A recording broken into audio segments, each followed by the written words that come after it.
Person runs a restaurant in an East Coast city that specializes in African American cuisine. She's completed her sales and cost data from last year and she wants to develop a budget for this year. She's projected the following increases for this year. All right, projected increases. Meals served 3%. Selling price per meal 2%, cost of food 5%, cost of labor 10%, other expenses 2%. All right, so last year she served 1,022 meals, all right? So we're going to increase that by 3%.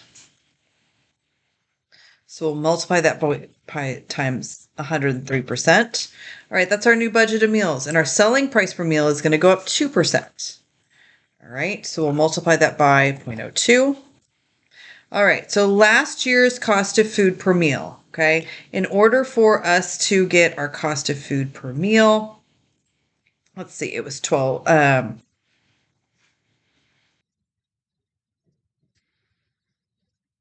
All right, so our last year's cost of food per meal. We look down here, our cost of food is $610,000. All right, so in order to, let's get our cost of food, we're going to divide that by the meals served. All right, so each meal costs $5. Now our estimated increase, we can see up here, cost of food, it's going to be at 5%.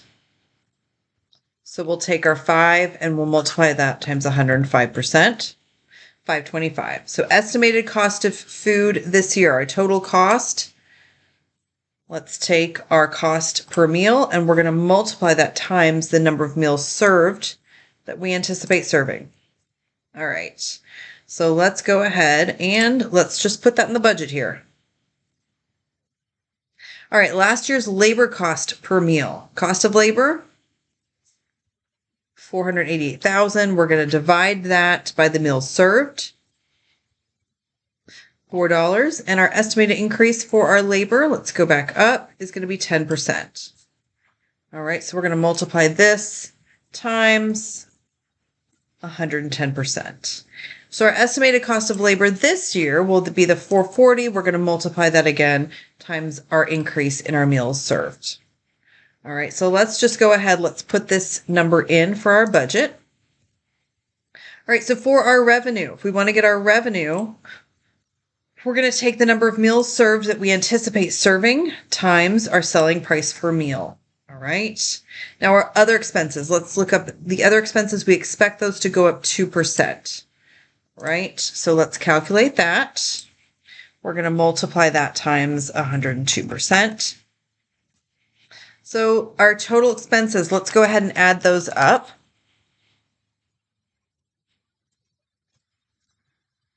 So we've got our budget of revenue, our budget of expenses, and we can calculate our profit by taking our revenue and subtracting out our total expenses. All right, now let's get our percentages, okay? So our percentages, we know these are 100 for last year. Our cost of food divided by our revenue, our food cost was 40%. Our cost of labor divided by our revenue, 32%. And our other expenses come in at 16.1%. Total expenses here divided by our revenue, 88.1%, and our profit percentage. All right, so let's look at our budget percentages. These are our targets that we're going to shoot to hit next year, okay? We will take food divided by our revenue, and let's just go ahead and make this an absolute cell. This will go a little bit faster for us. And we can copy these all the way down here. All right, so we can see the owner of the restaurant has requested that she make at least a 10% profit for this year. Based on her budget figures, is she likely to meet this goal? All right, and it looks like no, okay? So her profit last year was almost 12%. Her budget this year looks like she's gonna come in under 9%. So she needs to find a little bit more here, okay? So we see our cost of labor went up. Our cost of food went up, and other expenses actually went down, just because our our revenue increased. Okay, so if she wants to make any sort of significant changes or impact to this bottom line, she's going to need to cut a little bit down. She's either going to need to increase her revenue. Let's see what happens if she increases her revenue. Okay, so here we've got 125. Let's say she can hit 127,000 meals. Okay, if we look at that, we really only increased our budget by 0.1%. So she's going to have to make a pretty significant increase in her guests served, which she's already done here. Okay, so let's go back. So we look here and we see we're going to need to cut our cost of food and our cost of labor. Cost of food might be a little bit out of her abilities as far as if, the cost of food has gone up. And so managing her labor is probably going to be her best option here. Okay, question number 5. Citabiso manages an executive dining room in an office building of a major food manufacturing company. Her sales on average run between $17,000 and $21,000 per week.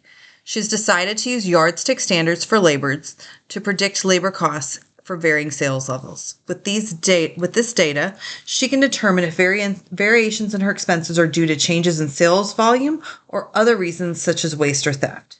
She's compiled information from last year to help her predict her weekly costs. So using this information, let's help her complete her yardstick standards for labor.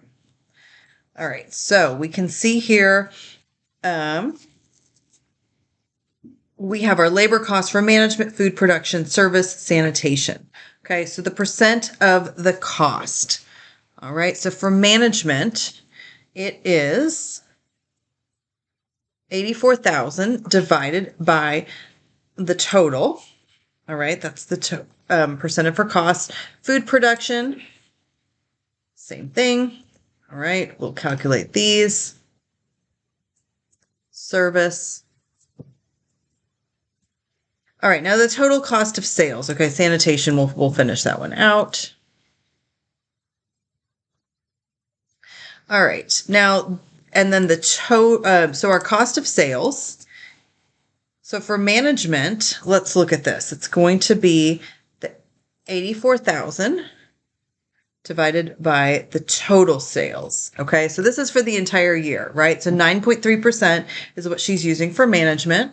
For food production, 15.9%. Service, sorry, that's my dog. He thinks it's dinner and it's not. And then sanitation. Oops, let's do that again.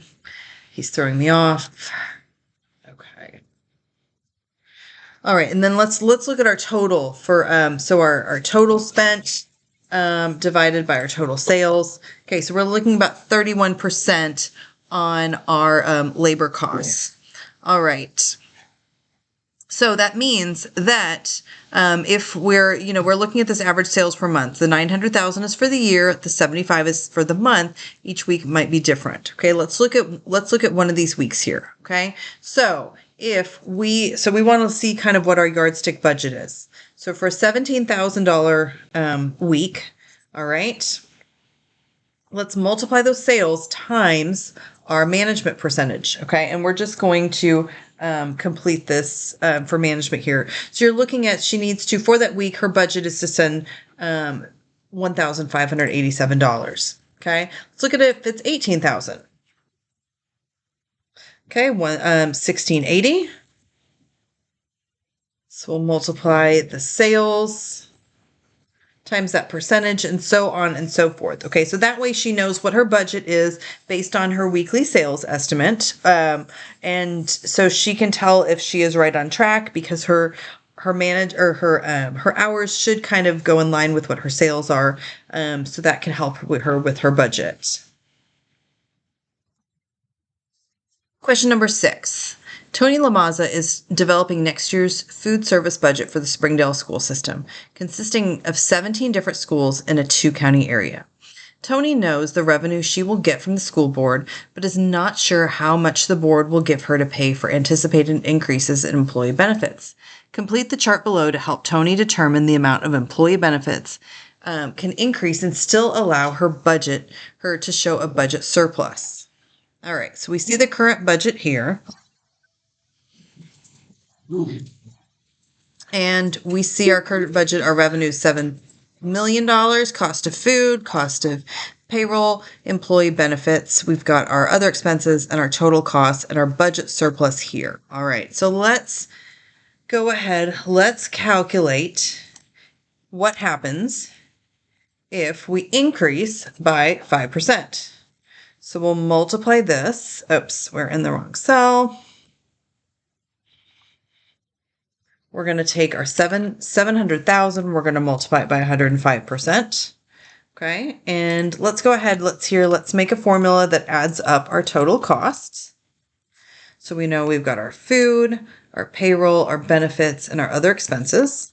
So that'll add that up there. And we can go ahead. This is a formula that we can use in every single cell here. And in order to forget our budget, our surplus or deficit, okay, this is what's left over. We're going to take our revenue. We're going to subtract out our total cost. So we see we're at $70,000, okay? Let's copy this again for every cell here. All right, so let's calculate the 700,000 with a 10% increase. All right, so we see we still have $35,000 left. If we want to try a 15% increase, we'll multiply it by 115%. We just broke even there. That's what that 0 means. And then here, if we try a 20% increase, we see these parentheses here mean that we're in the negative, okay? So what level of employee benefits cost increase will Tony have a break-even percent in the budget? Okay, so we're looking at 15%, okay? So someplace like a school system that's not probably a profit center, they want to utilize all that additional income that they have. And so for the employee benefits, it would be definitely in their best interest to go with this 15% increase.